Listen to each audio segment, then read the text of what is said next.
DK Shivakumar ಸಂಪುಟ ವಿಸ್ತರಣೆ ಬಳಿಕ ಸಚಿವಾಕಾಂಕ್ಷಿಗಳು ಹಾಗೂ ಅವರ ಬೆಂಬಲಿಗರು ಆಕ್ರೋಶ ವ್ಯಕ್ತಪಡಿಸಿದ್ದಾರೆ. ಬೆಂಗಳೂರಿನ ವಿಜಯನಗರ ಶಾಸಕ ಎಂ ಕೃಷ್ಣಪ್ಪ ಮತ್ತು ಅವರ ಮಗ ಪ್ರಿಯಾ ಕೃಷ್ಣರಿಗೆ ಸಚಿವ ಸ್ಥಾನ ಸಿಗದಿದ್ದಕ್ಕೆ ಕೆಪಿಸಿಸಿ ಕಚೇರಿ ಮುಂದೆ ಅವರ ಬೆಂಬಲಿಗರು ಪ್ರತಿಭಟಿಸಿದ್ದಾರೆ. ಅಲ್ಲದೆ ವಿಜಯನಗರ ಹಾಗೂ ಗೋವಿಂದರಾಜನಗರ ಬ್ಲಾಕ್ನ ಕಾಂಗ್ರೆಸ್ ಅಧ್ಯಕ್ಷರು, ಯುವ ಕಾಂಗ್ರೆಸ್, ಮಹಿಳಾ ಕಾಂಗ್ರೆಸ್, ಎನ್ಎಸ್ಯುಐ ಅಧ್ಯಕ್ಷರು ಹಾಗೂ ಕಾರ್ಯಕರ್ತರು ರಾಜೀನಾಮೆ ಸಲ್ಲಿಸಿದ್ದಾರೆ.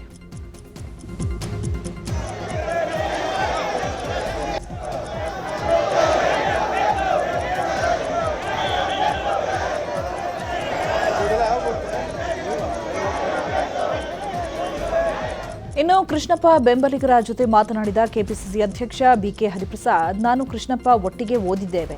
ಅವರಿಗೆ ಅನ್ಯಾಯ ಆಗಿದೆ ನಿಜ, ಆದರೆ 136 ಜನರನ್ನು ಸಚಿವರನ್ನ ಮಾಡೋದಕ್ಕಾಗಲ್ಲ. ಪ್ರಿಯಾ ಕೃಷ್ಣರಿಗೆ ಮುಂದೆ ಮಂತ್ರಿ ಮಾಡಲಾಗುತ್ತೆ ಅಂತ ಹೇಳಿದರು. ಕೃಷ್ಣಪ್ಪ ಅವರಿಗೆ ಎಷ್ಟು ವರ್ಷದಿಂದ ಗೊತ್ತು, ಎಂಎಲ್ಎ ಅಂತ ಗೊತ್ತಿರಬೇಕು. ಪ್ರಿಯಾ ಕೃಷ್ಣ ಎಷ್ಟು ದಿವಸದಿಂದ ಗೊತ್ತು, ನಾನು 50 ವರ್ಷದಿಂದ ಗೊತ್ತು. ಕೃಷ್ಣಪ್ಪ ಅವ್ರು ಏನ್ ಕೊಡುಗೆ ಅನ್ನೋದು ನನಗೂ ಸಹ ಗೊತ್ತಿದೆ. ಕಾಂಗ್ರೆಸ್ ಪಕ್ಷಕ್ಕೆ ಏನ್ ಕೊಟ್ಟಿದ್ದಾರೆ ಅಂತ ಹೇಳಿ ಅನ್ಯಾಯ ಆಗಿದೆ ಇಲ್ಲ ಅಂತ ಹೇಳಿಲ್ಲ. ಎಲ್ರಿಗೂ ಸಹ ಆಸೆ ಇರುತ್ತೆ, ಎಂಎಲ್ಎ ಆದ್ಮೇಲೆ ನಾವು ಮಂತ್ರಿ ಆಗ್ಬೇಕು, ಮುಖ್ಯಮಂತ್ರಿ ಆಗ್ಬೇಕು ಅಂತ ಹೇಳಿ. ರಾಹುಲ್ ಗಾಂಧಿ ಅವರಿಗೆ ವೈಯಕ್ತಿಕವಾಗಿ ಪ್ರಿಯಾ ಕೃಷ್ಣನ್ ಬಗ್ಗೆ ಬಹಳ ಅಪಾರವಾದ ಪ್ರೇಮ ಇದೆ. ನಾವು ಸಣ್ಣ ಹುಡುಗ ಮುಂದೆ ಬರಲಿ ಅಂತ ಅವ್ರಿಗೂ ಆಸೆ ಇದೆ. 6 ಜನ ಒಕ್ಕಲಿಗರ ಮಂತ್ರಿ ಇದ್ದಾರ್ರಿ, ಎಷ್ಟು ಜನಕ್ಕೆ ಮಾಡಕ್ಕಾಗುತ್ತೆ? ಎಲ್ರಿಗೂ ಮಾಡ್ಬೇಕಲ್ಲ. ಆಯ್ತು, ನೀವು ನಾನು ಹೇಳಿದೀನಿ, ಅನ್ಯಾಯ ಆಗಿದೆ, ನಾನು ಇಲ್ಲ ಅಂತ ಹೇಳೋದಿಲ್ಲ. ಅವ್ರಿಗೆ ಅವಕಾಶ ಕೊಡ್ಬೇಕಾಗಿತ್ತು. ಅವರಾಗ್ಲಿ ಪ್ರಿಯಾ ಕೃಷ್ಣ ಅವರಾಗಲಿ ಅಷ್ಟು ಈಸಿಯಾಗಿ ನಾವು ಬಿಟ್ಕೊಡೋದಿಲ್ಲ. ಕಡೆಯವರೆಗೂ ಸಹ ಏನಾದ್ರು ಪ್ರಯತ್ನ ಮಾಡ್ತೀವಿ, ಅವ್ರಿಗೆ ಏನಾದ್ರು ಒಳ್ಳೇದಾಗಬೇಕು ಅಂತ ಹೇಳಿ. ಬೆಂಗಳೂರಿನ ಶಾಂತಿನಗರ ಶಾಸಕ ಎನ್ ಎ ಹ್ಯಾರಿಸ್ಗೆ ಸಚಿವ ಸ್ಥಾನ ಕೈ ತಪ್ಪಿದೆ. ಹೀಗಾಗಿ ಹ್ಯಾರಿಸ್ ಬೆಂಬಲಿಗರು brigade road the great war circle ಬಳಿ ಪ್ರತಿಭಟನೆ ನಡೆಸಿದರು. ಕಪ್ಪು ಪಟ್ಟಿ ಧರಿಸಿ ನೂರಾರು ಬೆಂಬಲಿಗರು ಪ್ರತಿಭಟನೆ ಮಾಡ್ತಿದ್ದಾರೆ. ಶಾಂತಿನಗರ ಕ್ಷೇತ್ರದಲ್ಲಿ ಬಹಳಷ್ಟು ಕೆಲಸ ಮಾಡಿದ್ದಾರೆ. ಹೀಗಾಗಿ ಹ್ಯಾರಿಸ್ ಸಚಿವ ಸ್ಥಾನ ಅವರಿಗೆ ಕೊಡಲೇಬೇಕು ಅಂತ ಒತ್ತಾಯಿಸಿದ್ದಾರೆ. ರಸ್ತೆ ತಡೆಗೆ ಹ್ಯಾರಿಸ್ ಬೆಂಬಲಿಗರು ಮುಂದಾದರು. ಈ ವೇಳೆ ಪೊಲೀಸರು ಹಾಗೂ ಪ್ರತಿಭಟನಾಕಾರರ ನಡುವೆ ನೂಕಾಟ, ತಳ್ಳಾಟ ಉಂಟಾಯಿತು. ರಸ್ತೆ ತಡೆದವರನ್ನ ಪೊಲೀಸರು ವಶಕ್ಕೆ ಪಡೆದರು.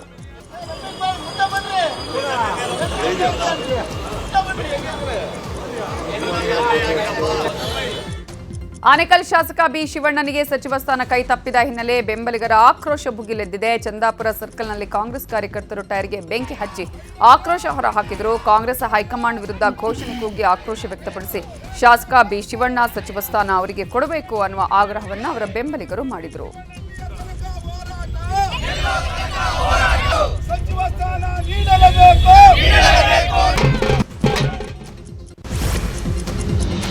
ಡಿಕೆ ಶಿವಕುಮಾರ್ ನೇತೃತ್ವದ ನೂತನ ಸಂಪುಟದಲ್ಲಿ ಹಿರಿಯ ಕಾಂಗ್ರೆಸ್ ನಾಯಕ ದಿನೇಶ್ ಗುಂಡೂರಾವ್ ಸಚಿವ ಸ್ಥಾನ ಸಿಕ್ಕಿಲ್ಲ. ಹೀಗಾಗಿ ದಿನೇಶ್ ಗುಂಡೂರಾವ್ ಬೇಸರಗೊಂಡಿದ್ದಾರೆ. ಸಚಿವ ಸ್ಥಾನ ವಂಚಿತ ದಿನೇಶ್ ಗುಂಡೂರಾವ್ ಬೆಂಬಲಿಗರು ಕೆಪಿಸಿಸಿ ಕಚೇರಿ ಮುಂದೆ ಪ್ರೊಟೆಸ್ಟ್ ಮಾಡಿದ್ದಾರೆ. ಕೆಪಿಸಿಸಿ ಅಧ್ಯಕ್ಷ ಬಿಕೆ ಹರಿಪ್ರಸಾದ್ಗೆ ದಿನೇಶ್ ಗುಂಡೂರಾವ್ ಅವರಿಗೆ ಸಚಿವ ಸ್ಥಾನ ನೀಡುವಂತೆ ಮನವಿಯನ್ನ ಮಾಡಿಕೊಂಡಿದ್ದಾರೆ.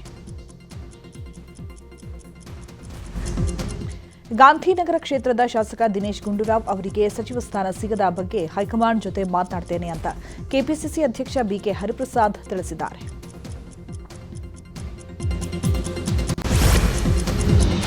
ಗದಗದಲ್ಲಿ ಶಾಸಕ ಎಚ್ ಕೆ ಪಾಟೀಲ್ ಬೆಂಬಲಿಗರು ರೊಚ್ಚಿಗೆದ್ದಿದ್ದಾರೆ. ಎಚ್ ಕೆ ಪಾಟೀಲ್ರಿಗೆ ಸಚಿವ ಸ್ಥಾನ ಕೈ ತಪ್ಪಿದ್ದಕ್ಕೆ ಹಳೆ ಡಿಸಿ ಕಚೇರಿ ಸರ್ಕಲ್ ಬಳಿ ಪ್ರತಿಭಟನೆ ನಡೆಸಿದ್ರು.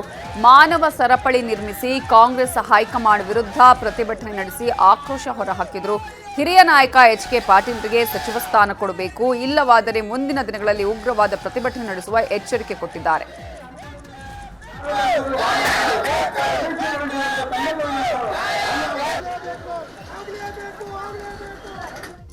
ಹೊನ್ನಾಳಿ ಶಾಸಕ ಶಾಂತನಗೌಡ ಅವರಿಗೂ ಕೂಡ ಸಚಿವ ಸ್ಥಾನ ಕೈ ತಪ್ಪಿದ್ದಕ್ಕೆ ದಾವಣಗೆರೆ ಜಿಲ್ಲೆ ಹೊನ್ನಾಳಿಯಲ್ಲಿ ಶಾಂತನಗೌಡ ಬೆಂಬಲಿಗರು ಪ್ರತಿಭಟನೆ ಮಾಡಿದ್ದಾರೆ. ಕಾಂಗ್ರೆಸ್ ಹೈಕಮಾಂಡ್ ವಿರುದ್ಧ ಆಕ್ರೋಶ ವ್ಯಕ್ತಪಡಿಸಿ ಟೈರ್ಗೆ ಬೆಂಕಿ ಹಚ್ಚಿ ಆಕ್ರೋಶ ಹೊರಹಾಕಿದ್ದಾರೆ. ಸಚಿವ ಎಸ್ಎಸ್ ಮಲ್ಲಿಕಾರ್ಜುನ್ ಶಾಸಕ ಶಾಂತನಗೌಡರಿಗೆ ಸಚಿವ ಸ್ಥಾನವನ್ನು ಕೈತಪ್ಪಿಸಿದ್ದಾರೆ. ಸೂಟ್ ಕೇಸ್ ಮಲ್ಲಣ್ಣ ಅಂತ ಘೋಷಣೆ ಕೂಗಿದ್ದಾರೆ.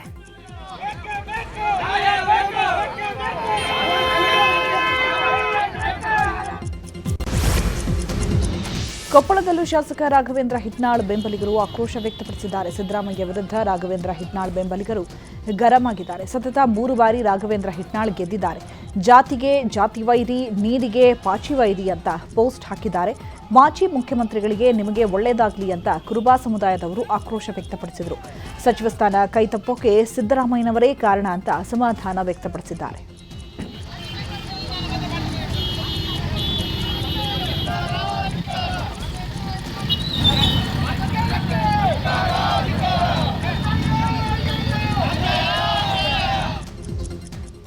ಚಿತ್ರದುರ್ಗದಲ್ಲೂ ಶಾಸಕ ಎನ್ವೈ ಗೋಪಾಲಕೃಷ್ಣ ಅಭಿಮಾನಿಗಳಿಂದ ಬೃಹತ್ ಪ್ರತಿಭಟನೆ ನಡೆಸಲಾಯಿತು. ಮೊಳಕಾಲ್ಮೂರು ಕ್ಷೇತ್ರದ ರಾಂಪುರ ಗ್ರಾಮದಲ್ಲಿ ಬೃಹತ್ ಪ್ರತಿಭಟನೆ ನಡೆಸಿ ರಸ್ತೆ ತಡೆದು ಟೈರ್ಗೆ ಬೆಂಕಿ ಹಚ್ಚಿ ಆಕ್ರೋಶ ಹೊರಹಾಕಲಾಯಿತು.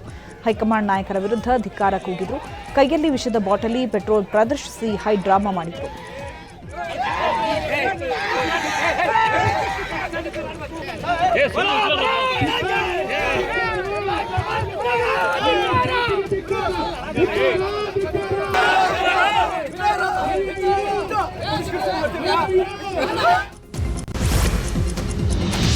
ಹಂಪನಗೌಡ ಬಾದರ್ಲಿ ಅವರಿಗೆ ಸಚಿವ ಸ್ಥಾನ ಸಿಗದ ಹಿನ್ನೆಲೆ ರಾಯಚೂರಿನ ಸಿಂಧನೂರಿನಲ್ಲಿ ಅಭಿಮಾನಿಯೊಬ್ಬ ಆತ್ಮಹತ್ಯೆಗೆ ಪ್ರಯತ್ನಿಸಿದ್ದಾನೆ. ಸಚಿವ ಸ್ಥಾನದ ಪಟ್ಟಿ ಬಿಡುಗಡೆಯಾಗುತ್ತಿದ್ದಂತೆ ಸಿಂಧನೂರು ಕೈ ಕಾರ್ಯಕರ್ತರು ಬೀದಿಗಿಳಿದು ಪ್ರತಿಭಟನೆ ನಡೆಸಿದ್ದಾರೆ.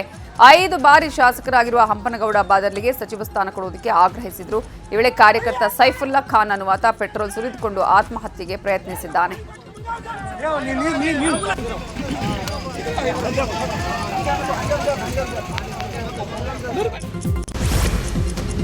ಸಚಿವ ಸ್ಥಾನ ಸಿಗದೆ ನಿರಾಸೆಯಾಗಿರುವ ಹಲವು ಶಾಸಕರು ಬಹಿರಂಗವಾಗಿಯೇ ಅಸಮಾಧಾನ ಹೊರಹಾಕಿದ್ದಾರೆ.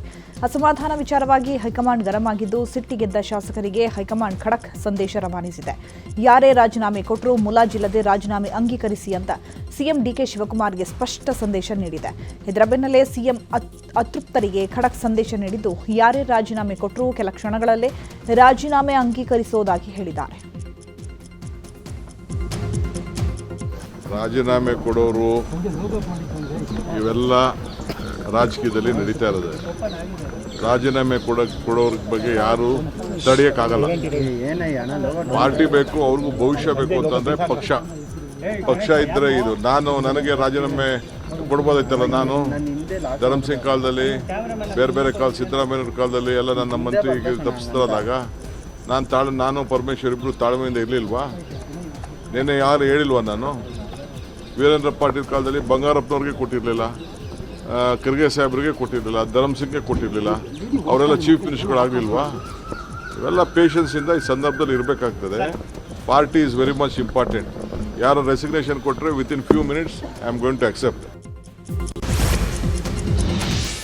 ಸಚಿವ ಸ್ಥಾನ ಸಿಗದಿದ್ದಕ್ಕೆ ಶಾಸಕ ಬೇಳೂರು ಗೋಪಾಲಕೃಷ್ಣ ರಾಜೀನಾಮೆಯ ಎಚ್ಚರಿಕೆ ಕೊಟ್ಟಿದ್ರು. ಇವತ್ತು ಸಿಎಂ ಡಿಕೆ ಶಿವಕುಮಾರ್ ಅವರನ್ನ ಭೇಟಿ ಮಾಡಿದ ಬಳಿಕ ಯೂ ಟರ್ನ್ ಹೊಡೆದಿದ್ದಾರೆ. ನಿನ್ನೆ ರಾಜೀನಾಮೆ ಎಚ್ಚರಿಕೆ ಕೊಟ್ಟ ಬೇಳೂರು ಇವತ್ತು ರಾಜೀನಾಮೆ ಕೊಡಲ್ಲ ಅಂತ ಹೇಳಿದ್ದಾರೆ. ನ್ಯೂಸ್ 18ಗೆ ಶಾಸಕ ಬೇಳೂರು ಗೋಪಾಲಕೃಷ್ಣ ಮಾತಾಡಿ, ಸಿಎಂ ಮಾತಿಗೆ ಬೆಲೆ ಕೊಟ್ಟು ರಾಜೀನಾಮೆ ಕೊಡದೇ ಇರೋದಕ್ಕೆ ನಿರ್ಧರಿಸಿದ್ದೇನೆ ಅಂತ ಹೇಳಿದ್ದಾರೆ. ರಾತ್ರಿ ಫೋನ್ ಮಾಡಿ ಭಾಳ ನೊಂದಿದ್ದೆ. ನಿನ್ನೆ ನೊಂದು ಕಾರ್ಯಕರ್ತರು ಎಲ್ಲರಿಗೂ ಬೇಸರಾಗಿ ಈಗಲೂ ಬೆಳಗ್ಗೆಯಿಂದ ಫೋನ್ ಮಾಡ್ತಾನೆ ಇದ್ದಾರೆ. ಭಾಳ ನೋವಾಗಿತ್ತು. ಆದರೆ ನಿರ್ಧಾರ ಮಾಡಿದ್ದೆ ನಾನು. ಯಾಕೆ ಈ ಥರ ಒಬ್ಬ 3 ಸರಿ MLA ಆಗಿ ನನಗೆ ಈ ಥರ ಕೈ ತಪ್ಪೋಯ್ತು. ಹಿಂದೆ ಹೇಳಿದರು ಕೊಡ್ತೀವಿ ಅಂತೆಲ್ಲ ಹೇಳಿದರು, ಇವತ್ತು ಆಗಲಿಲ್ಲ. ನೋವಾಗಿ ರಾಜೀನಾಮೆ ಕೊಡ್ತೀನಿ ಅಂತ ನಿನ್ನೆ ಮಾತಾಡಿದ್ದೆ. ಕೊಡಬೇಕಂತ ಯೋಚನೆ ಮಾಡಿದಾಗ ಮಾನ್ಯ ಮುಖ್ಯಮಂತ್ರಿಗಳು ರಾತ್ರಿ ಫೋನ್ ಮಾಡಿ ನಿರ್ಧಾರ ಯಾವುದೋ ತೆಗೆದುಕೊಳ್ಬೇಡ ಅಂತ ಹೇಳಿದ್ರು. ಇವತ್ತು ಬೆಳಗ್ಗೆ ಮಾತಾಡಿದ್ದೀನಿ. ಹಾಗಾಗಿ ನಾವು ಒಂದು ತೀರ್ಮಾನ ಮಾಡಿದ್ದೀವಿ. ಯಾಕಂದರೆ ಪಕ್ಷ ನಿಷ್ಠೆ ಇದ್ದವ್ರು ನಾವು 3 ವರ್ಷದಲ್ಲಿ ಯಾವುದೇ ಪಕ್ಷದ ವಿರೋಧವಾಗಿ ಪಕ್ಷ ಚಟುವಟಿಕೆ ಯಾವುದೂ ನಾವು ಮಾಡಲಿಲ್ಲ. ಹಾಗಾಗಿ ಆಗೋಗಿದೆಪ್ಪ, ಏನು ಮಾಡೋದು ಅಂತ ಹೇಳಿದ್ದಾರೆ. ಅದಕ್ಕೋಸ್ಕರ ನನಗೆ ಟಿಕೆಟ್ ಕೊಟ್ಟಂಥವ್ರು ಮಾನ್ಯ ಮುಖ್ಯಮಂತ್ರಿಗಳು ಕೊಟ್ಟಂಥವ್ರು, ಇವತ್ತಿನ ಮುಖ್ಯಮಂತ್ರಿಗಳು. ಹಾಗಾಗಿ ಅವರಿಗೆ ನಿಷ್ಠೆಗೋಸ್ಕರ, ಪಕ್ಷಕ್ಕೋಸ್ಕರ ಯಾವುದೇ ಗೊಂದಲ ಇಲ್ಲದೆ ಅವರಿಗೋಸ್ಕರ ಇವತ್ತು ಯಾವುದೇ ರಾಜೀನಾಮೆ ಕೊಡುವನ್ನು ಬಿಟ್ಟಿದ್ದೀವಿ. ಭಾಳ ಹಾಗೇನೇ ಶಾಸಕ ಬಿಕೆ ಸಂಗಮೇಶ್ ಕೂಡ ರಾಜೀನಾಮೆ ಕೊಡದಿರೋದಕ್ಕೆ ನಿರ್ಧರಿಸಿದ್ದಾರೆ. ಸಚಿವ ಸ್ಥಾನ ಸಿಗುವ ಬಗ್ಗೆ ಸಂಗಮೇಶ್ ಭಾರಿ ನಿರೀಕ್ಷೆಯಲ್ಲಿದ್ರು. ಆದರೆ ಸಚಿವ ಸ್ಥಾನ ತಪ್ಪಿದ್ದಕ್ಕೆ ಸಂಗಮೇಶ್ ಬೇಸರಗೊಂಡಿದ್ದಾರೆ. ಸಚಿವ ಸ್ಥಾನ ಸಿಗದಿದ್ದಕ್ಕೆ ಎಂಸಿ ಸುಧಾಕರ್ ವಾಗ್ದಾಳಿ ನಡೆಸಿದ್ದಾರೆ. ನ್ಯೂಸ್ 18ಗೆ ಮಾಜಿ ಸಚಿವ ಎಂಸಿ ಸುಧಾಕರ್ ಮಾತನಾಡಿ, ಕಾಂಗ್ರೆಸ್ ಹೈಕಮಾಂಡ್ ದೊಡ್ಡ ತಪ್ಪು ಮಾಡಿದೆ. ಕೋಲಾರ, ಚಿಕ್ಕಬಳ್ಳಾಪುರ ಕಾಂಗ್ರೆಸ್ನಲ್ಲಿ ಅಸಮಾಧಾನ ವ್ಯಕ್ತವಾಗಿದೆ. ಮುಂದೆ ಅವಕಾಶ ಕೊಡುವ ಹೇಳಿಕೆ ಬೂಟಾಟಿಕೆ, ಕಾಂಗ್ರೆಸ್ ಪಕ್ಷಕ್ಕೆ ಮಾರಕವಾಗಿರುವ ತೀರ್ಮಾನ ಎಂದಿದ್ದಾರೆ. ಹಾಗೆಯೇ ಮಾಜಿ ಸಚಿವ ಆರ್ಬಿ ತಿಮ್ಮಾಪುರ್, ಟಿಬಿ ಜಯಚಂದ್ರ ಕೂಡ ಕಾಂಗ್ರೆಸ್ ನಾಯಕರ ವಿರುದ್ಧ ಕಿಡಿಕಾರಿದ್ದಾರೆ. ಜಿಲ್ಲೆಯಲ್ಲಿರ್ತಕ್ಕಂಥ ಸಮಸ್ಯೆಗಳು, ಜನರ ಸಮಸ್ಯೆಗಳಿಗೆ ತ್ವರಿತವಾಗಿ ಸ್ಪಂದಿಸ್ತಕ್ಕಂಥ ಸ್ಥಳೀಯ ನಾಯಕರಿಲ್ಲದೆ ಇದ್ದ ಪಕ್ಷದಲ್ಲಿ ಪಕ್ಷ ಯಾವ ರೀತಿ ನೀವು ನಾಳೆ ಜನರಿಗೆ ವಿಶ್ವಾಸ ಗಳಿಸ್ಲಿಕ್ಕೆ ಸಾಧ್ಯ ಆಗುತ್ತೆ? ಸಿದ್ದರಾಮಯ್ಯನವರು ಮುಖ್ಯಮಂತ್ರಿಗಳಾಗಿ ಬದಲಾವಣೆ ಆಗಿದ್ದ ಕೂಡಲೇ ನನಗೆ ಗೊತ್ತಿತ್ತು ನನ್ನನ್ನು ಖಂಡಿತ ಕೈ ಬಿಡ್ತಾರೆ. ನಮ್ಮ ಗುಂಪು ಅಲ್ಲ, ನನ್ನ ಪರ ಅಲ್ಲ ಅಂತಕ್ಕಂಥ ಭಾವನೆಯಿಂದ ಅವರು ಏನೇನೋ ನಮ್ಮ ಮೇಲೆ ಇಲ್ಲ ಸಲ್ಲದ ಏನೋ ಹೇಳಿಕೆಗಳನ್ನು ನೀಡಿದ್ರು. ನೀವೇನು ನನಗೆ ಮಂತ್ರಿ ಸ್ಥಾನ ಕೊಡಲಿಲ್ವಲ್ಲ? ಕೊಟ್ಟಿದ್ದು ನನಗೆ ಕಾಂಗ್ರೆಸ್ ಪಕ್ಷದ ಹೈಕಮಾಂಡು, ನಮ್ಮ ಜನರಲ್ ಸೆಕ್ರೆಟರಿ ಸುರ್ಜೇವಾಲಾ ಅವರ ಸಹಕಾರದಿಂದ ನಾನು ಹಿಂದೆ ಮಂತ್ರಿಯಾಗಿದ್ದರು. ಇವರ ಏನೋ ಶಿಫಾರಸು ಇವ್ರು ನನ್ನ ಹೆಸರೇ ಕೊಟ್ಟಿರಲಿಲ್ಲ. ಏನು ತಪ್ಪುಗಳಾದವು ನಮ್ಗೆ ಹೇಳಿ ಬಿಟ್ಟಿದ್ರೆ ಭಾಳ ಖುಷಿ ಇರ್ತಿತ್ತು. ಪಕ್ಷ ಸಂಘಟನೆ ಸಲುವಾಗಿ ನಾವು ಬಿಟ್ಟಿದ್ದೀವಿ, ಹೊಸಬರು ಕೊಡೋಕೆ ನಾವು ಬಿಟ್ಟಿದ್ದೀವಿ, ಪರ್ಫಾರ್ಮೆನ್ಸಿಗೆ ನಾಟಕ ಕೊಡೋದಕ್ಕೆ ಬಿಟ್ಟಿದ್ದೀವಿ. ಹಿಂಗೆ ಏನು ತಪ್ಪುಗಳು ನಮ್ಗೆ ಹೇಳಿದರೆ ಬೇರೆ ಇತ್ತೊಬ್ಬನೊಬ್ಬನ ತೆಗೆದು ಮತ್ತೆ ಹೊಸಬರನ್ನ ತರೋದು ಅಂದರೆ ಅಲ್ಲಿ ನಾಯಕತ್ವದ ಕೊರತೆಯನ್ನು ತಯಾರಿ ಮಾಡ್ತಕ್ಕಂಥ ಸರಿ ಅಂತ. ಒಂದು ಸಮಾಜ ಬೆಳಿಬೇಕಾದ್ರೆ ಅಲ್ಲಿ ನಾಯಕರು ಬೆಳಿಬೇಕು, ನಾಯಕರು ಬೆಳಿಬೇಕಾದ್ರೆ ಪಕ್ಷಗಳ ಸಪೋರ್ಟ್. ನನಗೆ ಹಂಗಾಮಿ ಸ್ಪೀಕರ್ ಆಗಿ ಪ್ರೋಟಮ್ ಸ್ಪೀಕರ್ ಆಗಿ ಒಪ್ಕೋಬೇಕು ಅಂತ ಹೇಳಿದಾಗ ನಾನು ಬೇಡ ಅಂತಲೇ ಹೇಳಿದೆ. ಆದರೂ ಕೂಡ ನಾನು ಬೇಡ ಅಂತ ಹೇಳಿದಾಗ್ಯೂ ಕೂಡ ನೋಟಿಫಿಕೇಶನ್ ಇಶ್ಯೂ ಮಾಡಿದ್ದಾರೆ. ಹಾಗಾಗಿ ಎಲ್ಲ ಒಂದು ಕಡೆಗೆ ಮಾನಸಿಕವಾಗಿ ಬೇಸರ ಆಗಿರ್ತಕ್ಕಂಥದ್ದು. ಆದರೆ ಯಾವ ಕಾರಣಕ್ಕೋಸ್ಕರ ಈ ರೀತಿಯಾದಂಥ ಶಿಕ್ಷೆ ಅಂತ ನನಗೆ ಅರ್ಥ ಆಗಲಿಲ್ಲ. ನನಗೆ ಏನೇ ಮಾಡಿದ್ರು ಕೂಡ ನನ್ನ ಮತದಾರರು ಒಪ್ತಾ ಇಲ್ಲ. ಎಐಸಿಸಿ ಅಧ್ಯಕ್ಷರ ವಿರುದ್ಧ ಕಾಂಗ್ರೆಸ್ ನಾಯಕಿ ಮೋಟಮ್ಮ ತೀವ್ರ ಆಕ್ರೋಶ ಹೊರಹಾಕಿದ್ದಾರೆ. ಮಹಿಳೆಯರಿಗೆ ಅವಕಾಶ ನೀಡದೇ ಇರೋದಕ್ಕೆ ಅಸಮಾಧಾನ ವ್ಯಕ್ತಪಡಿಸಿದ್ದಾರೆ. ನನ್ನ ಮಗಳಿಗೆ ಅವಕಾಶ ಕೊಡಬೇಕು ಅನ್ನೋದಲ್ಲ, ದಲಿತ, ಒಬಿಸಿ, ಮುಸ್ಲಿಂ ಸಮುದಾಯದ ಶಾಸಕಿಯರಿದ್ರೂ ಕನಿಷ್ಠ 3 ಮಹಿಳಾ ಶಾಸಕಿಯರಿಗೆ ಅವಕಾಶ ಕಲ್ಪಿಸಬೇಕು ಅಂತ ಹೇಳಿದ್ದಾರೆ. ಬಿಲ್ ಬಗ್ಗೆ ನಾವೇ ಇಂಟ್ರೊಡ್ಯೂಸ್ ಮಾಡಿ ಸಪೋರ್ಟ್ ಮಾಡಿ ಈಗ ಅದು ಪಾಸ್ ಆಗಿದೆ. ನಾವೇ ಈಗ ಅದನ್ನು ಸರಿಯಾಗಿ ಪಾಲನೆ ಮಾಡಲಿಲ್ಲ, ನಡೆದುಕೊಳ್ಳಲಿಲ್ಲ ಅಂತ ಹೇಳಿದರೆ ಸಮಾಜಕ್ಕೆ ನಾವೇನು ಮೆಸೇಜ್ ಕೊಟ್ಟಂಗಾಗುತ್ತೆ? ನಮ್ಮ ಪಕ್ಷದವರು ಯಾಕೆ ಹೀಗೆ ಮಾಡಿದ್ರು? ಎಲ್ಲ ನುರಿತ ನಾಯಕರುಗಳೇ ಇದ್ದರು, ಸರಿಯಲ್ಲ. ನಮ್ಗೆ ತುಂಬ ಬೇಸರ ಆಗಿದೆ. ಮತ್ತು ಗೆದ್ದಂಥ ಚುನಾಯಿತ 6 ಜನ ಮಹಿಳೆಯರೇನಿದ್ರು ಅವರಿಗೆ ಒಂದು ಇನ್ಸಲ್ಟ್ ಮಾಡ್ದಂಗೆ ಆಗಿದೆ. ಅವ್ರಿಗೆ ಯೋಗ್ಯತೆ ಇಲ್ವಾ? ಅವ್ರಿಗೆ ವಿಚಾರವಂತಿಕೆ ಇಲ್ವಾ? ಕೊನೆಯ ಗಳಿಗೆಯಲ್ಲಿ ಗಾಯತ್ರಿ ಶಾಂತೇಗೌಡರ ಹೆಸರನ್ನ ಅಲ್ಲಿ ಸಂಪುಟ ಪಟ್ಟಿಯಲ್ಲಿ ಕಳಿಸಿದರೆ ಅದು ಸರಿನಾ? ನಡವಳಿಕೆ ತಪ್ಪಾಗಿದೆ. ಅದನ್ನು ಮುಂದಾದರೂ ಸರಿ ಮಾಡಬೇಕನ್ನೋದು ನನ್ನ ಒಂದು ಇದು. ಹಾಗೆ ನಯನಾ ಮೋಟಮ್ಮ ಕೂಡ ಬೇಸರವನ್ನ ಹೊರಹಾಕಿದ್ರು. ನಾನು ಈಗಲೂ ಸಚಿವ ಸ್ಥಾನದ ನಿರೀಕ್ಷೆಯಲ್ಲಿದ್ದೇನೆ, ಸಿಎಂ ಭೇಟಿ ಮಾಡಿ ಮನವಿ ಮಾಡಿದ್ದೇನೆ ಅಂತ ಹೇಳಿದ್ದಾರೆ. ಸಿಎಂ ಹತ್ರ ಮನವರಿಕೆ ಖಂಡಿತ ಮಾಡ್ಕೊಂಡಿದ್ದೀನಿ, ಹೇಳಿದ್ದೀನಿ. ಅಂದರೆ ಅವರಿಗೆ ವಾಸ್ತವಾಂಶ ಏನಿದೆ ಅಂತ ನಾನು ಚರ್ಚೆ ಮಾಡಿದ್ದೀನಿ, ಹೇಳಿದ್ದೀನಿ. ಅಂದರೆ ಮಹಿಳೆಯರಿಗೆ ನಾವು ಇನ್ನೂ ಹೆಚ್ಚಿನ ಪ್ರಾತಿನಿಧ್ಯ ಕೊಡಬೇಕಾಗಿತ್ತು ಅಂತ ನನ್ನ ಒಂದು ಅನಿಸಿಕೆ. ಯಾಕಂದರೆ ಎಲ್ಲೋ ಒಂದು ಕಡೆ ಯಾವತ್ತೂ ಪ್ರಶ್ನೆ ಬರುತ್ತೆ, ಮಹಿಳೆಯರ ಬಗ್ಗೆ ಬಂದಾಗ ಮಾತ್ರ ಪ್ರಶ್ನೆ ಬರುತ್ತೆ, ನೆಕ್ಸ್ಟ್ ಗೆಲ್ಲಿಕ್ಕೆ ಸಾಧ್ಯ ಇದೆಯೋ ಇಲ್ವೋ, ಅವ್ರು ಗೆಲ್ತಾರೋ ಇಲ್ವೋ ಅಂತ. ನಿಜವಾಗ್ಲೂ ನಮ್ಮ ಜಿಲ್ಲೆಗೆ ಒಂದು ಮಟ್ಟಕ್ಕೆ ಅನ್ಯಾಯ ಆಗಿದೆ ಅಂತ ನಾನು ಅಂದ್ಕೊಳ್ತೀನಿ. ಯಾಕಂದರೆ 5 ಕ್ಷೇತ್ರಗಳನ್ನ ಗೆದ್ಕೊಂಡು ಬಂದಿರೋದು ಎಷ್ಟು 30 ವರ್ಷ ಆದಮೇಲೆ ಚಿಕ್ಕಮಗಳೂರು ಜಿಲ್ಲೆಯಲ್ಲಿ. ಸಿಎಂ ಹತ್ರ ಶಾಸಕಿ ಅನ್ನಪೂರ್ಣ ತುಕಾರಾಂ ಕೂಡ ಮಾತಾಡಿದ್ದಾರೆ. ಮಹಿಳಾ ಸ್ಥಾನದ ಆಕಾಂಕ್ಷಿ ಇದ್ದೇನೆ, ಪಕ್ಷ ವಹಿಸಿದ ಎಲ್ಲಾ ಕೆಲಸವನ್ನು ಪ್ರಾಮಾಣಿಕವಾಗಿ ನಿರ್ವಹಿಸಿದ್ದೇವೆ, ಖಾಲಿ ಇರುವ ಸ್ಥಾನದಲ್ಲಿ ಅವಕಾಶ ಮಾಡಿಕೊಡುವಂತೆ ಮನವಿಯನ್ನ ಮಾಡಿದ್ದೇವೆ, ಮಹಿಳೆಯರಿಗೆ ಸ್ಥಾನಮಾನ ಕೊಟ್ಟಿಲ್ಲ ಅನ್ನೋ ಆಧಾರದ ಮೇಲೆ ಕೇಳಿದ್ದೇನೆ, ಸಿಎಂ ಡಿಕೆ ಶಿವಕುಮಾರ್ ಅವರು ನೋಡೋಣ ಅಂತ ಹೇಳಿದ್ದಾರೆ ಅಂತ ಹೇಳಿದ್ರು. ನಾವು ಮಹಿಳಾ ಒಂದು ಇದರಲ್ಲಿ ಕೇಳಿದ್ದೀವಿ, ನಾವು ಕೂಡ ಆಕಾಂಕ್ಷೆ ಇದ್ದೀವಿ. ಈಗ ನಮಗೆ ಮೊದಲೇ ಈ ಇದರಲ್ಲಿ ಆಗಲಿಲ್ಲ, ಅದಕ್ಕೆ ಈಗಾದರೂ ಅವಕಾಶ ಮಾಡಿಕೊಡ್ರಿ. ಯಾಕಂದರೆ ತುಕಾರಾಮ್ ಅವರು ಪಕ್ಷಕ್ಕೆ ಮಾಡಿದಂಥ ತ್ಯಾಗ ಮತ್ತು ಅವರ ಪಕ್ಷಕ್ಕೆ ನಿಷ್ಠೆ ಇರತಕ್ಕಂಥದ್ದು ಮತ್ತು ಪಕ್ಷ ವಹಿಸಿದಂಥ ಎಲ್ಲ ಜವಾಬ್ದಾರಿಗಳನ್ನು ಅವರು ಪ್ರಾಮಾಣಿಕವಾಗಿ ನಿರ್ವಹಿಸಿರ್ತಕ್ಕಂಥ ಒಂದು ಆಧಾರದ ಮೇಲೆ ನಾವು ಇವತ್ತು ಸಚಿವ ಸ್ಥಾನವನ್ನು ಕೇಳಿದ್ವಿ, ಮನವಿ ಮಾಡ್ಕೊಂಡಿದ್ವಿ. ಹೈಕಮಾಂಡ್ ಬಿಟ್ಟು ವಿಚಾರ. ಸಿದ್ದರಾಮಯ್ಯ ಅವ್ರನ್ನ ಭೇಟಿ ಮಾಡಿದ್ರು ಮೇಡಮ್? ಹೌದು, ಸಿದ್ದರಾಮಯ್ಯ ಅವರು ಕೂಡ ಭೇಟಿ ಮಾಡಿ ನಾವು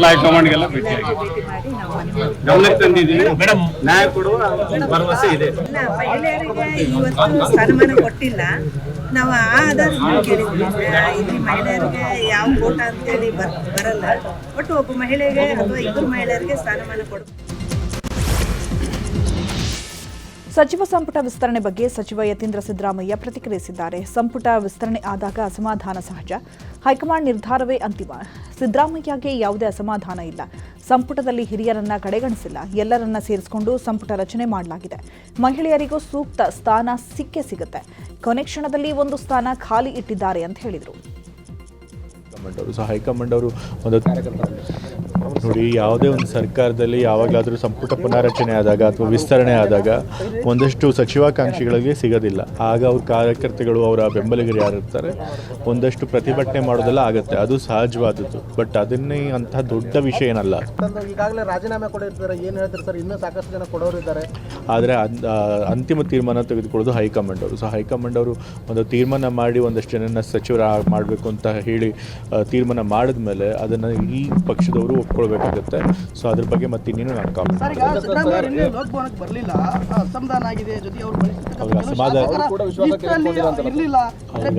ಅವರು ಅವ್ರಿಗೇನು ಅಸಮಾಧಾನ ಇಲ್ಲ, ಯಾವ ಹಿರಿಯರನ್ನು ಕಡೆಗಣಿಸಿಲ್ಲ. ಇವಾಗ ಒಂದು ಸರ್ಕಾರ ಮಾಡಿದಾಗ, ಒಂದು ಸಂಪುಟ ಅಂತ ರಚನೆ ಆದಾಗ ಕಿರಿಯರನ್ನ ಎಲ್ಲರನ್ನೂ ಸೇರಿಸಿ ಸಂಪುಟ ಮಾಡ್ತಾರೆ ಅಲ್ವಾ. ಬರೀ ಹಿರಿಯರ ಅಥವಾ ಬರೀ ಕಿರಿಯರು ಎಲ್ಲರೂ ಬರೀ ಹಿರಿಯರು ಮಾತ್ರ ಅಥವಾ ಬರೀ ಕಿರಿಯರು ಮಾತ್ರ ಮಾಡೋದಿಲ್ಲ, ಇಬ್ಬರೂ ಸೇರಿಸಿ ಒಂದು ಸಂಪುಟ ಮಾಡ್ತಾರೆ. ಹಾಗಾದಾಗ ಕೆಲವರು ಕೈ ಬಿಡೋದು ಸಹಜ ಇರುತ್ತೆ. ಸೊ ಹಾಗಾಗಿ ನಿನ್ನೆ ನಡೆದ ಸಂಪುಟ ಪುನಾರಚನೆ ಬಗ್ಗೆ ಸಿದ್ದರಾಮಯ್ಯ ಅವರಿಗೆ ಬೇಸರ ಇದೆ ಅಂತ ಮಾಜಿ ಸಚಿವ ಕೆಎನ್ ರಾಜಣ್ಣ ಪುತ್ರ ಎಂಎಲ್ಸಿ ರಾಜೇಂದ್ರ ಹೇಳಿದ್ದಾರೆ. 2ನೇ ಹಂತದಲ್ಲಿ ನನಗೆ ಅಥವಾ ನನ್ನ ತಂದೆಗೆ ಸಚಿವ ಸ್ಥಾನ ಸಿಗುತ್ತೆ ಅನ್ನುವ ಆಶಾಭಾವನೆ ಇತ್ತು, ಆದರೆ ಸಚಿವ ಸ್ಥಾನ ಸಿಕ್ಕಿಲ್ಲ. ಕಾಂಗ್ರೆಸ್ನಲ್ಲಿ ನೇರವಾಗಿ ಮಾತಾಡಿದ್ರೆ ಅವಕಾಶ ಇಲ್ಲ ಅನ್ನೋದಕ್ಕೆ ಫಲಾನುಭವಿ ನಮ್ಮ ತಂದೆ ಅಂತ ಹೇಳಿದ್ದಾರೆ. ಸಚಿವರನ್ನ ಅವತ್ತು ತೆಗೆದು ಈಗ ನೇರವಾಗಿ ಮಾತಾಡಿ ಅದನ್ನ ಫಲಾನುಭವಿ ರಾಜಣ್ಣವರು, ಹೌದಲ್ಲ. ಈಗ ರಾಜಣ್ಣವರು ಏನು ತಂದೆಯವರು ಏನು ಆಗಿರಲಿಲ್ಲ, ಹಗರಣ ಏನಾಗಿಲ್ಲ. ಆದರೆ ಅವತ್ತು ಸಂದರ್ಭದಲ್ಲಿ ಮಾತಾಡಿದಾಗ ಸಚಿವರನ್ನ ಅವತ್ತು ತೆಗೆದಿದ್ರು. ಮತ್ತೆ ಸಿಗುತ್ತೆ ಅನ್ನೋ ಒಂದು ಭಾವನೆ ಇತ್ತು. ನೇರವಾಗಿ ನುಡಿಯುವಂಥದ್ದು ಇವತ್ತಿನ ರಾಜಕೀಯದಲ್ಲಿ ಸಂದರ್ಭದಲ್ಲಿ ತಪ್ಪು ಅಂತ ನನಗೆ ಅನ್ನಿಸ್ತಾ ಇದೆ. ರಾಜಣ್ಣವರು ಸಹಕಾರಿ ಕ್ಷೇತ್ರದಲ್ಲಿ ಹೆಚ್ಚು ಕೆಲಸಗಳು ಮಾಡಿದ್ರು, ಯಾವುದೇನು ಹಗರಣ ಇರಲಿಲ್ಲ. ಸೊ ಸರಿಪಡಿಸ್ಕೊಂಡ್ರೆ ಪಕ್ಷಕ್ಕೆ ಒಳ್ಳೇದು. ಪಕ್ಷ ಬಿಡೋವಂಥದ್ದು ಏನಿಲ್ಲ, ಪಕ್ಷದಲ್ಲೇ ಇರ್ತೀವಿ. ಏನಿದ್ರು ಮನೆಯೊಳಗೆ ಫೈಟ್ ಮಾಡಲೇಬೇಕಲ್ಲ, ಮನೆಯಲ್ಲೇ ಇರ್ತೀವಿ, ಜೊತೆಗೆ ಪ್ರಮಾಣ ವಚನ ಇದಕ್ಕೆ ಸನ್ಮಾನ್ಯ ಸಿದ್ದರಾಮಯ್ಯರು ಹೋಗಿಲ್ಲ. ಸೊ ಅವ್ರಿಗೂ ಎಲ್ಲ ಒಂದು ಕಡೆ ಬೇಸರ ಇರುತ್ತಲ್ಲ. ಸೊ ಅದೇ ರೀತಿ ರಾಜಣ್ಣವ್ರಿಗೂ ಇರುತ್ತೆ, ಬೇರೆ ಬೇರೆ ಮುಖಂಡಗಳು ಇರುತ್ತೆ. ಖಂಡಿತವಾಗಿ ನೂತನ ಸಚಿವರಿಗೆ ಯಾವ್ಯಾವ ಖಾತೆಗಳನ್ನು ಹಂಚಿಕೆ ಮಾಡಲಾಗುತ್ತೆ ಅನ್ನೋ ಬಗ್ಗೆ ರಾಜ್ಯದ ಜನರಿಗೂ ಕುತೂಹಲ ಇದೆ. ಈ ಬಗ್ಗೆ ನ್ಯೂಸ್ 18ಗೆ ಉನ್ನತ ಮೂಲಗಳಿಂದ ಯಾರಿಗೆ ಯಾವ ಖಾತೆ ಸಿಗಬಹುದು ಎಂಬ ಮಾಹಿತಿ ಸಿಕ್ಕಿದೆ. ಈ ಬಾರಿ ಸಚಿವರಾದ ನರೇಂದ್ರ ಸ್ವಾಮಿಗೆ ಸಮಾಜ ಕಲ್ಯಾಣ, ರಾಯರೆಡ್ಡಿಗೆ ಕಾನೂನು, ಸಂಸದೀಯ ವ್ಯವಹಾರ, ಪ್ರವಾಸೋದ್ಯಮ, ಇನ್ನು ಕೆಎಂ ಶಿವಲಿಂಗೇಗೌಡಗೆ ವಸತಿ, ಇನ್ನು ಲಕ್ಷ್ಮಣ ಸವದಿಗೆ ಸಹಕಾರ ಹಾಗೂ ಸಕ್ಕರೆ ಖಾತೆ ಸಿಗುವ ಸಾಧ್ಯತೆ ಇದೆ. ಈ ಹಿಂದೆ ಸಚಿವರಾಗಿದ್ದ ಎಸ್ಎಸ್ ಮಲ್ಲಿಕಾರ್ಜುನ್ಗೆ ತೋಟಗಾರಿಕೆ ಮತ್ತು ಗಣಿ ಭೂ ವಿಜ್ಞಾನ, ಚಲುವರಾಯಸ್ವಾಮಿಗೆ ಕೃಷಿ, ಮಧು ಬಂಗಾರಪ್ಪರಿಗೆ ಪ್ರಾಥಮಿಕ ಮತ್ತು ಪ್ರೌಢಶಿಕ್ಷಣ, ಜಮೀರ್ ಅಹಮದ್ ಖಾನ್ಗೆ ವಕ್ಫ್, ಹಜ್ ಹಾಗೂ ಅಲ್ಪಸಂಖ್ಯಾತರ ಕಲ್ಯಾಣ ಸಿಗುವ ಸಾಧ್ಯತೆ ಇದೆ. ರಾಜ್ಯದಲ್ಲಿನ ಅತಿವೃಷ್ಟಿ, ಬರ ಪರಿಸ್ಥಿತಿ ಹಿನ್ನೆಲೆ ನೂತನ ಸಚಿವರಿಗೆ ಜಿಲ್ಲೆಗಳ ಜವಾಬ್ದಾರಿ ವಹಿಸಲಾಗಿದೆ. ಆಯಾಯ ಜಿಲ್ಲೆಗಳಿಗೆ ತಕ್ಷಣ ಪ್ರವಾಸ ಕೈಗೊಳ್ಳಲು ಸಿಎಂ ಸೂಚನೆ ಕೊಟ್ಟಿದ್ದಾರಂತೆ. ಖುದ್ದು ಸಚಿವರು ಭೇಟಿ ಕೊಟ್ಟು ಪ್ರತಿಯೊಂದು ತಾಲೂಕುಗಳಲ್ಲಿನ ಪರಿಸ್ಥಿತಿಯನ್ನ ಪರಿವೀಕ್ಷಣೆ ಮಾಡಬೇಕು. ವಾಸ್ತವ ಸ್ಥಿತಿಯ ವರದಿಯನ್ನ ಕೂಡಲೇ ಕಂದಾಯ ಸಚಿವರಿಗೆ ಸಲ್ಲಿಸಿ ಅಂತ ಸಚಿವರಿಗೆ ಸೂಚನೆ ಕೊಟ್ಟಿದ್ದಾರಂತೆ. ಸಚಿವರಾದ ಬಳಿಕ ಚಾಮರಾಜನಗರದ ಕೊಳ್ಳೇಗಾಲಕ್ಕೆ ನೂತನ ಪುಟ್ಟರಂಗಶೆಟ್ಟಿ ಆಗಮಿಸಿದ್ರು. ಡಾಕ್ಟರ್ ಬಿಆರ್ ಅಂಬೇಡ್ಕರ್ ಪ್ರತಿಮೆಗೆ ಪುಷ್ಪ ನಮನ ಸಲ್ಲಿಸಿದ್ರು. ಬಳಿಕ ಮಾತನಾಡಿದ ಅವರು, ಜಿಲ್ಲೆಯ ಎಲ್ಲ ಶಾಸಕರನ್ನ ವಿಶ್ವಾಸಕ್ಕೆ ತೆಗೆದುಕೊಂಡು ಅಭಿವೃದ್ಧಿ ಕೆಲಸ ಮಾಡ್ತೇನೆ. ಯಾವುದೇ ಖಾತೆ ಕೊಟ್ಟರೂ ನಿಭಾಯಿಸ್ತೇನೆ. ಇಂಥದ್ದೇ ಖಾತೆ ಬೇಕು ಅಂತ ಕೇಳಲ್ಲ ಅಂತ ಹೇಳಿದರು. ಅಭಿವೃದ್ಧಿಗೆ ನನಗೆ ಮುಖ್ಯವಾಗಿ ನನಗಿರ್ತಕ್ಕಂಥದ್ದು ನಮ್ಮ 3 ಪಟ್ಟಣಗಳ ಅಭಿವೃದ್ಧಿ ಮಾಡಬೇಕು. ಅಭಿವೃದ್ಧಿ ಆಗಿದೆ. ಕೊಳ್ಳೇಗಾಲ ಮತ್ತು ಚಾಮರಾಜನಗರ, ಗುಂಡ್ಲುಪೇಟೆ ನಾನು ನೋಡಿದ ಮಟ್ಟಿಗೆ. ಯಾಕಂದರೆ ಇದಕ್ಕೆ ವಿಶೇಷವಾದ ನಾನು ತರಬೇಕಿದೆ. ನಾ ಇಲ್ಲಿ ಮೇಲ್ಮನೆ ವಿಪಕ್ಷ ನಾಯಕ Chalavadi Narayanaswamy, BJP whip N Ravikumar, JDLP ನಾಯಕ ಭೋಜೇಗೌಡ, ಎಂಎಲ್ಸಿ ಸಿಟಿ ರವಿ ಜಂಟಿ ಸುದ್ದಿಗೋಷ್ಠಿ ಮಾಡಿದ್ರು. ಛಲವಾದಿ ನಾರಾಯಣಸ್ವಾಮಿ ಮಾತಾಡಿ ಕಾಂಗ್ರೆಸ್ ವಿರುದ್ಧ ಗುಡುಗಿದ್ದಾರೆ. ನಿನ್ನೆ ಮಂತ್ರಿಮಂಡಲ ವಿಸ್ತರಣೆಯಾಗಿದೆ. 20 ಸಚಿವರನ್ನ ತೆಗೆದುಕೊಳ್ಳಬೇಕಿದ್ದು 19 ಜನರನ್ನ ತೆಗೆದುಕೊಂಡಿದ್ದಾರೆ. ಕೊನೆಯವರೆಗೂ ಅಳೆದು ತೂಗಿ ವಿಸ್ತರಣೆ ಮಾಡಿದ್ದಾರೆ. ಮಾಜಿ ಸಿಎಂ ಸಿದ್ದರಾಮಯ್ಯ ಅವರು ತಿರುಗಿಯೂ ನೋಡಲಿಲ್ಲ. ಏನಾದರೂ ಕಾಂಗ್ರೆಸ್ ಗೊಂದಲದ ಗೂಡಾಗಿದೆ ಅಂತ ಕಿಡಿಕಾರಿದ್ರು. ಸಿಎಂ ವಿಜಯ್, ಕಾವೇರಿ ನಿಮ್ಮದಲ್ಲ, ಕಾವೇರಿ ನಮ್ಮದು, ಮೇಕೆದಾಟು ಕಟ್ಟೆ ಕಟ್ತೇವೆ, ತಡೆಯೋ ತಾಕತ್ತು ತಮಿಳುನಾಡಿಗಿಲ್ಲ ಅಂತ ಮಂಡ್ಯದಲ್ಲಿ ಶಾಸಕ ಗಣಿಗ ರವಿಕುಮಾರ್ ಎಚ್ಚರಿಕೆ ನೀಡಿದ್ದಾರೆ. ತಮಿಳುನಾಡಿನವರಿಗೆ ಖ್ಯಾತೆ ತೆಗೆಯೋದೇ ಕೆಲಸ. ಸುಪ್ರೀಂ ಕೋರ್ಟ್ಗೆ ಹೋಗಿ ಸುಮ್ಮನೆ ಸಮಯ ವ್ಯರ್ಥ ಮಾಡ್ತಾರೆ. ತಮಿಳುನಾಡಿನವರು ಕೋರ್ಟ್ನಲ್ಲಿ ಚೀಮಾರಿ ಹಾಕಿಸ್ಕೊಳ್ತಾರೆ. ಪುಕ್ಕಟ ನೀರು ಕೊಡ್ತಾ ಇರೋರು ನಾವು. ಕಾವೇರಿ ನಿಮ್ಮದಲ್ಲ, ನಮ್ಮದು ಅಂತ ಹೇಳಿದ್ದಾರೆ.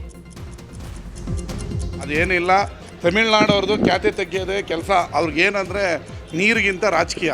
ಈ ಪಾಕಿಸ್ತಾನದಲ್ಲಿ ಗೌರ್ಮೆಂಟ್ ಬಿದ್ದೋಗೋ ಟೈಮಲ್ಲಿ ಇಂಡಿಯಾ ಮೇಲೆ ಸುಮ್ಮನೆ ಕತೆ ಬಿಡ್ತಾರಲ್ಲ, ಹಂಗೆ ಇವರು ತಮಿಳ್ನಾಡವ್ರದ್ದು. ಅವರ ಅಭಿವೃದ್ಧಿ ಆ ವಿಚಾರಗಳಿಗೆ ವಿರೋಧ ಪಕ್ಷದವ್ರು ಇದ್ದಾಗೆಲ್ಲ ಕಾವೇರಿ ನೆನಪರೋದು. ಅದೇನಿಲ್ಲ, ನೀರು ಏನು ನ್ಯಾಯಮಂಡಳಿ ತೀರ್ಪು ಕೊಟ್ಟಿದೆ ಅದನ್ನು ಪಾಲಿಸೋಕ್ಕೆ ಸರ್ಕಾರ ಸಿದ್ಧ ಇದೆ. ಅವ್ರು ಸುಮ್ಮನೆ ಸುಪ್ರೀಂ ಕೋರ್ಟ್ಗೆ ಹೋಗಿ ಟೈಮ್ ವ್ಯರ್ಥ ಮಾಡ್ತಾರೆ. ಸುಪ್ರೀಂ ಕೋರ್ಟಲ್ಲಿ ಚೀಮಾರಿ ಹಾಕಿಸ್ಕೋತಾರೆ ಅವರು. ತಾಂತ್ರಿಕ ತೊಂದರೆ. ಈಗ ನಾವು ರಸ್ತೆ ಮಾಡಬೇಕಾದ್ರೆ ಒಂದು ಸಣ್ಣ ಪುಟ್ಟ ತಾಂತ್ರಿಕ ಅಂತ ಡ್ಯಾಮ್ ಕಟ್ಟಬೇಕಾಗಿರೋದು. ಸಣ್ಣ ಪುಟ್ಟ ಕ್ಲಾರಿಫಿಕೇಷನ್ ಕೇಳಿದರೆ ಆ ಕ್ಲಾರಿಫಿಕೇಷನ್ನ ಸರ್ಕಾರ ಕೊಡೋಕ್ಕೆ ಸಿದ್ಧ ಇದೆ. ಮೇಕೆದಾಟನ್ನು ಕಟ್ಟೋದಕ್ಕೆ ನಾವು ರೆಡಿ ಇದ್ದೀವಿ. ಅದರಲ್ಲೇನು 2 ಮಾತು ತೊಂದರೆ ಇಲ್ಲ. ತಮಿಳ್ನಾಡವ್ರು ಏನೇ ಅಡ್ಡ ಹಾಕಿದ್ರು ನಮ್ಮನ್ನು ಡ್ಯಾಮ್ ಕಟ್ಟೋದನ್ನು ತಡೆಯೋ ತಾಕತ್ತು ತಮಿಳ್ನಾಡವ್ರಿಗೆ ಇಲ್ಲ. ಮೈಸೂರಿನ ಕಬಿನಿ ಜಲಾಶಯ ಭರ್ತಿಯಾಗ್ತಿದೆ. ಹೀಗಾಗಿ ಕಬಿನಿ ಜಲಾಶಯದಿಂದ ತಮಿಳುನಾಡಿಗೆ ನೀರು ಹರಿಯುತ್ತಿದೆ. ಮೈಸೂರು ಜಿಲ್ಲೆ ಟಿ ನರಸೀಪುರ ಪಟ್ಟಣದ ಶ್ರೀ ಕ್ಷೇತ್ರ ತಿರುಮಕೂಡಲು ಸಂಗಮದಲ್ಲಿ ಕಾವೇರಿ ಕಬಿನಿ ಸಂಗಮವಾಗಿರುವ ದೃಶ್ಯ ಡ್ರೋನ್ ಕ್ಯಾಮೆರಾದಲ್ಲಿ ಸೆರೆಯಾಗಿದೆ. ಚಾಮರಾಜನಗರ ಜಿಲ್ಲೆ ಕಾವೇರಿ ಜಲಾನಯನ ಪ್ರದೇಶದಲ್ಲಿ ಭಾರೀ ಮಳೆಯಾಗ್ತಾ ಇದೆ. ಕಬಿನಿ ಜಲಾಶಯದಿಂದ 27,000 ಕ್ಯೂಸೆಕ್ ನೀರು ಹೊರಹರಿತಾ ಇದೆ. ಹೀಗಾಗಿ ಕಾವೇರಿ ಮತ್ತೆ ಮೈದುಂಬಿ ಹರಿತಾ ಇದೆ. ಭರಚುಕ್ಕಿಗೆ ಮತ್ತೆ ಜೀವ ಕಳೆ ಬಂದಿದ್ದು ಹಾಲ್ನೂರಿಯಂತೆ ಭೋರ್ಗರೆದು ಧುಮ್ಮಿಕ್ತಾ ಇದೆ. ನಟಿ ತ್ರಿಷಾ ಬಗ್ಗೆ ದ್ವಂದ್ವಾರ್ಥ ಹೇಳಿಕೆ ಕೊಟ್ಟ ಕಾರಣಕ್ಕೆ ತಮಿಳುನಾಡು ವಿಪಕ್ಷ ನಾಯಕ ಉದಯನಿಧಿ ಸ್ಟಾಲಿನ್ರನ್ನ ಪೊಲೀಸರು ಮನೆಗೆ ತೆರಳಿ ಬಂಧಿಸಿದ್ದಾರೆ. ತಮಿಳುನಾಡಿನ ತಂಜಾವೂರಿನಲ್ಲಿ ನಡೆದ ಕಾವೇರಿ ಸಮಸ್ಯೆ ಪ್ರತಿಭಟನೆ ಕಾರ್ಯಕ್ರಮದಲ್ಲಿ ಸಿಎಂ ವಿಜಯ್ ಅವರನ್ನು ಟೀಕಿಸುತ್ತಾ, ನಮ್ಮ ಮುಖ್ಯಮಂತ್ರಿ ಕಾವೇರಿ ನೀರಿನ ಬಗ್ಗೆ ಬಾಯಿ ತೆರಿತಾ ಇಲ್ಲ, ಡಿಎಂಕೆ ವಿರುದ್ಧ ಸುಳ್ಳು ಪ್ರಕರಣಗಳನ್ನು ಹೂಡುವುದೇ ಅವರ ಚಿಂತೆ ಅಂತ ಹೇಳಿದರು. ಈ ವೇಳೆ ಗುಂಪಿನಿಂದ ತ್ರಿಷಾ ತ್ರಿಷಾ ಅಂತ ಕೂಗಾಟ ಆರಂಭ ಆಯಿತು. ಆಗ ಉದಯನಿಧಿ ನಗುತ್ತಾ, ನಮಗೆ ನೀರು ಬರುತ್ತೋ ಇಲ್ವೋ ಅಲ್ಲಿಗೆ ಹೋಗಬೇಕು ಅಂತ ಹೇಳಿಕೆ ನೀಡಿದರು. ಬಂಧನ ಪ್ರಶ್ನಿಸಿ ಮದ್ರಾಸ್ ಹೈಕೋರ್ಟ್ನಲ್ಲಿ ತುರ್ತು ವಿಚಾರಣೆಗೆ ಉದಯನಿಧಿ ಪರ ವಕೀಲರು ಅರ್ಜಿಯನ್ನ ಸಲ್ಲಿಸಿದ್ದಾರೆ. ಉದಯನಿಧಿ ಸ್ಟಾಲಿನ್ ಬಂಧನದ ವೇಳೆ ಹೈಡ್ರಾಮಾವೇ ನಡೆಯಿತು. ಚೆನ್ನೈನಲ್ಲಿ ಡಿಎಂಕೆ ಕಾರ್ಯಕರ್ತರು ಉದಯನಿಧಿ ಸ್ಟಾಲಿನ್ ಬಂಧಿಸುವ ವೇಳೆ ಪ್ರತಿಭಟನೆ ಮಾಡಿದರು. ಅತ್ತ ಕೊಯಮತ್ತೂರಿನಲ್ಲಿ ಟಿವಿಕೆ ಕಾರ್ಯಕರ್ತರು ಸಿಡಿದೆದ್ದು ಡಿಎಂಕೆ ನಾಯಕ ಉದಯನಿಧಿ ಸ್ಟಾಲಿನ್ ವಿರುದ್ಧ ಆಕ್ರೋಶ ಹೊರಹಾಕಿದ್ರು. ಉದಯನಿಧಿ ಸ್ಟಾಲಿನ್ ವಿರುದ್ಧ ಪ್ರತಿಭಟನೆ ನಡೆಸಿ ಧಿಕ್ಕಾರದ ಘೋಷಣೆಗಳನ್ನು ಕೂಗಿದ್ರು.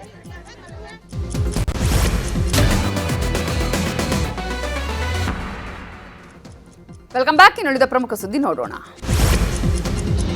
ಚಿಕ್ಕಮಗಳೂರು ಜಿಲ್ಲೆ ಬಣಕಲ್ ಠಾಣೆ ಪೊಲೀಸರು ಅಕ್ರಮವಾಗಿ ವಾಸ್ತವ್ಯ ಹೂಡಿದ 5 ಬಾಂಗ್ಲಾದೇಶದ ಪ್ರಜೆಗಳನ್ನು ಬಂಧಿಸಿದ್ದಾರೆ. ಬೆಂಗಳೂರಿನಿಂದ ಬಣಕಲ್ಗೆ ಗಾರೆ ಕೆಲಸಕ್ಕೆ ಅಂತ ಇವರ 5 ಬಂದಿದ್ರು. ಖಚಿತ ಮಾಹಿತಿ ಮೇರೆಗೆ ದಾಳಿ ನಡೆಸಿದ ಪೊಲೀಸರು 5ರನ್ನ ವಶಕ್ಕೆ ಪಡೆದಿದ್ದಾರೆ. ಶಿವಮೊಗ್ಗ ಸಂಚಾರಿ ಪೊಲೀಸರು ಬಿಗ್ ಆಪರೇಷನ್ ಮಾಡಿದ್ದಾರೆ. ಶಿವಮೊಗ್ಗದಲ್ಲಿ ರಸ್ತೆ ಬದಿ ನಿಲ್ಲಿಸಿದ್ದ ನಿರುಪಯುಕ್ತ ವಾಹನಗಳ ತೆರವು ಮಾಡಿದ್ದಾರೆ. ನೋಟಿಸ್ ನೀಡಿದರೂ ಯಾರೂ ತಲೆಕೆಡಿಸಿಕೊಂಡಿರಲಿಲ್ಲ. ಹೀಗಾಗಿ ಇವತ್ತು ಪೊಲೀಸರು ವಿಶೇಷ ಕಾರ್ಯಾಚರಣೆ ನಡೆಸಿ ಒಟ್ಟು 82 ನಿರುಪಯುಕ್ತ ವಾಹನ ಪತ್ತೆ ಹಚ್ಚಿ ಜಪ್ತಿ ಮಾಡಿದ್ದಾರೆ. ಬೆಂಗಳೂರು ಹೊರವಲಯದ ಆನೇಕಲ್ ಹೆಬ್ಬಗೋಡಿ ಬಳಿ ಭೀಕರ ಆಕ್ಸಿಡೆಂಟ್ ನಡೆದಿದೆ. ಚಾಲಕನ ನಿಯಂತ್ರಣ ತಪ್ಪಿ ಟಿಟಿ ವಾಹನ ಬಸ್ ತಂಗುದಾಣಕ್ಕೆ ಡಿಕ್ಕಿ ಹೊಡೆದಿದೆ. ಖಾಸಗಿ ಕಂಪನಿಯ ಉದ್ಯೋಗಿಗಳನ್ನು ಕರೆದೊಯ್ಯಲಾಗುತ್ತಿದ್ದ ವೇಳೆ ಈ ಆಕ್ಸಿಡೆಂಟ್ ನಡೆದಿದೆ. ಬಸ್ ನಿಲ್ದಾಣದಲ್ಲಿ ನಿಂತಿದ್ದ ಪ್ರಯಾಣಿಕರು ಕೂದಲೆಳೆ ಅಂತರದಲ್ಲಿ ಪಾರಾಗಿದ್ದಾರೆ.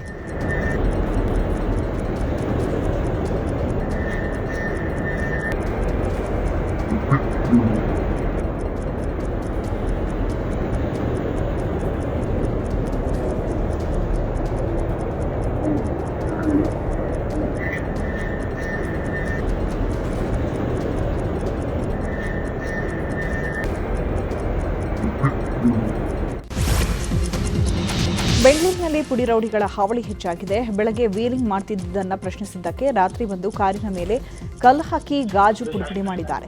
ಪೀಣ್ಯ ಠಾಣೆ ವ್ಯಾಪ್ತಿಯ ಕರಿಹೋಬನಹಳ್ಳಿಯಲ್ಲಿ ಘಟನೆ ನಡೆದಿದೆ.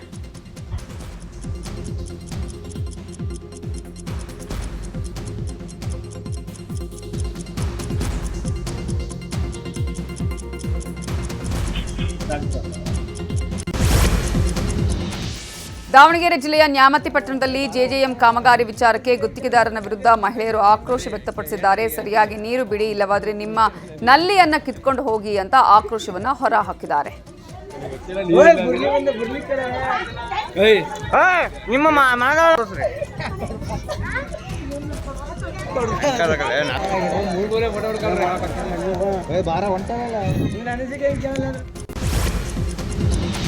ಉಡುಪಿ ಜಿಲ್ಲೆಯ ಕಡಲ ತೀರಗಳಲ್ಲಿ ಅಲೆಗಳ ಕೊರತೆ ಹೆಚ್ಚಾಗ್ತಾ ಇದೆ. ಅಲೆಗಳ ಅಬ್ಬರಕ್ಕೆ ಕಾಪು ಬೀಚ್ ಸಂಪೂರ್ಣ ಅಸ್ತವ್ಯಸ್ತವಾಗಿದೆ. ಕಾಪು ಬೀಚ್ಗೆ ಹಾಕಿರುವಂತಹ ಕಲ್ಲಿನ ತಡೆಗೋಡೆ ಸಮುದ್ರದ ಪಾಲಾಗಿದೆ.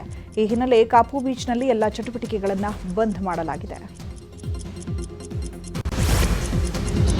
ಮಳೆಯಿಲ್ಲದೆ ಬತ್ತಿ ಹೋಗಿದ್ದ ಸಣ್ಣ ಸಣ್ಣ ಜಲಪಾತಗಳಿಗೆ ಮಳೆಯಿಂದ ಜೀವಕಳೆ ಬಂದಿದೆ. ಕಲಬುರಗಿ ಜಿಲ್ಲೆಯ ಚಿಂಚೋಳಿ ತಾಲೂಕಿನ ಕುಂಚಾವರಂ ಅರಣ್ಯ ಪ್ರದೇಶದಲ್ಲಿರೋ ಮಾಣಿಕಪುರ ಮಿನಿ ಜಲಪಾತ ಮೈತುಂಬಿ ಹರಿತಾ ಇದೆ.